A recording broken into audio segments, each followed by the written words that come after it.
सबको यथा योग्य नमन। मैं आत्म परिचय 415 भाग लेकर के उपस्थित हुआ हूं।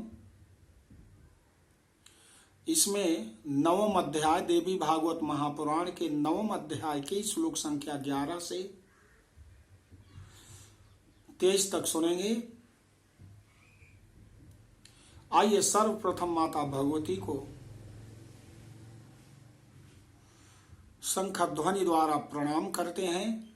इसके बाद सती को माता प्रसूति ने अपने भयानक और डरावने स्वप्न को सुनाया जाना उसको सुनते हैं। बोलो आदि शक्ति माता भगवती की जय।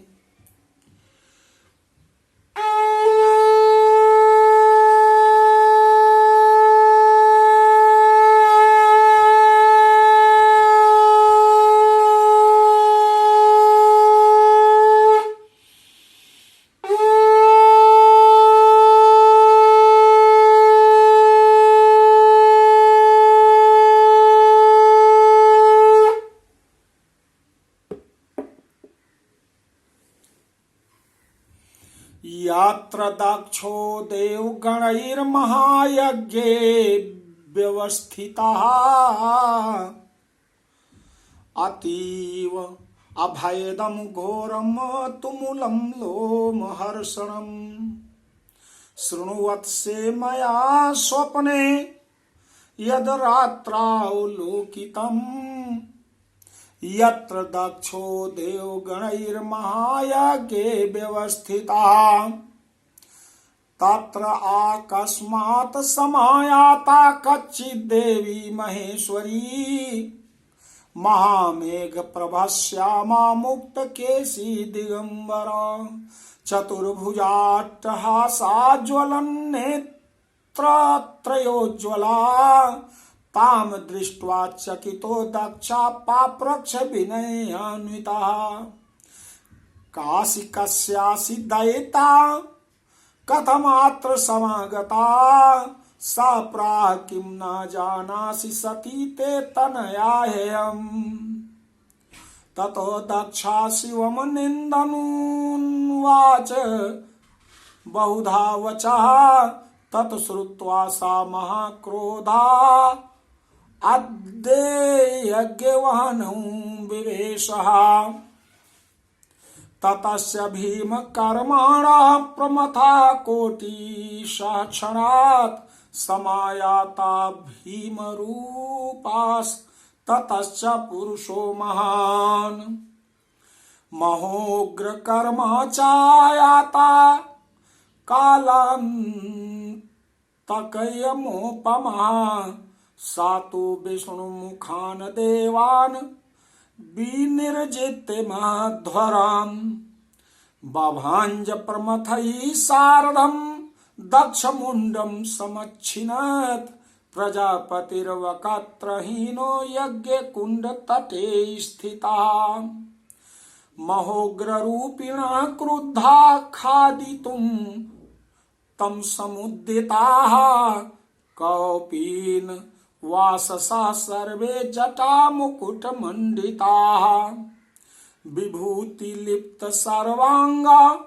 शूलपाशासि पाणयः पिबन्ति शोणितं तस्य नृत्यन्ति चाहसन्ति च दृष्ट्वैवं तु तदा सर्वे दक्षस्य पुरवासिनः व्याकुला रोदमानश्चाहाकारपरायणः ततो ब्रह्मा तु सम्प्रार्थ देवदेवं सदाशिवं समानीय स्वयं प्राह दक्षं जीवै जीवै यज्ञं समापय विभो देवदेव प्रसीद मां तत्श्रुत्वा वचनं तस्य दक्षं सा समजीवयत दत्त्वैकं छागमुण्डं तु शिवनिन्दन कारणात्।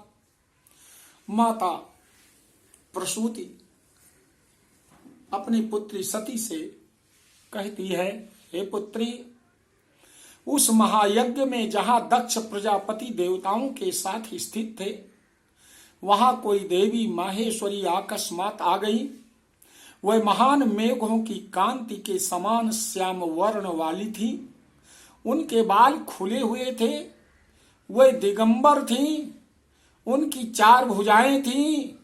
वह अट्टहास कर रही थी और जाज्वल्यमान 3 नेत्रों से प्रकाशित थी। उन्हें देखकर दक्ष प्रजापति आश्चर्यचकित हो गए और उन्होंने विनय पूर्वक पूछा, आप कौन हैं? किसकी पत्नी हैं और यहाँ क्यों आई हैं? उन्होंने कहा, क्या आप नहीं जानते हैं कि मैं आपकी पुत्री सती हूं? इसके बाद दक्ष प्रजापति ने शिव की निंदा करते हुए बहुत तरह की बात कही। उसे सुनते ही वह बड़े क्रोध से यज्ञ की अग्नि में कूद गई। उसके बाद भयानक कर्म करने वाले तथा भीषण आकार वाले करोड़ों प्रमथगण क्षण भर में वहां उपस्थित हो गए और फिर कालांतक यमराज के समान महान उग्र कार्य करने वाला कोई महान पुरुष भी वहां आ गया। उसने विष्णु आदि प्रमुख देवताओं को जीतकर प्रमथ गणों के साथ महायज्ञ का विध्वंस कर डाला और दक्ष प्रजापति का सिर काट लिया। अब वह दक्ष प्रजापति मुख विहीन होकर यज्ञ कुंड के किनारे पड़े रहे। कौपीन वस्त्र धारण किए तथा जटा मुकुट से सुशोभित महान उग्र रूप वाले वे सभी प्रमथगण क्रोधित होकर उन दक्ष प्रजापति को खाने को उद्यत हो गए। अपने समस्त अंगों में भस्म लपेटे तथा हाथों में शूल पास और खड्ग धारण किए हुए वे उनका रक्त पी रहे थे, नाच रहे थे और हंस रहे थे। तब दक्ष के सभी नगरवासी ऐसा देख कर व्याकुल हो उठे और रोते हुए हाहाकार करने लगे। इसके बाद ब्रह्मा जी ने देवाधिदेव सदा शिव की विनय पूर्वक प्रार्थना करके उन्हें स्वयं बुलाकर कहा, इन दक्ष प्रजापति को अवश्य ही जीवित कीजिए प्रभु। देव देव महादेव, इस यज्ञ का समापन कीजिए और मुझ पर प्रसन्न होइए।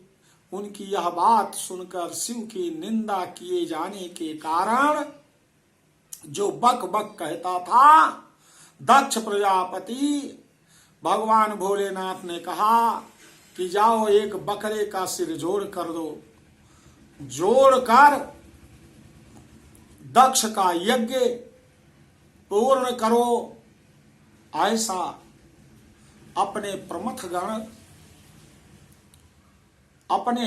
गण भैरव जी से कहा और दक्ष को जीवित कर दिया और उनका यज्ञ पूर्ण हुआ।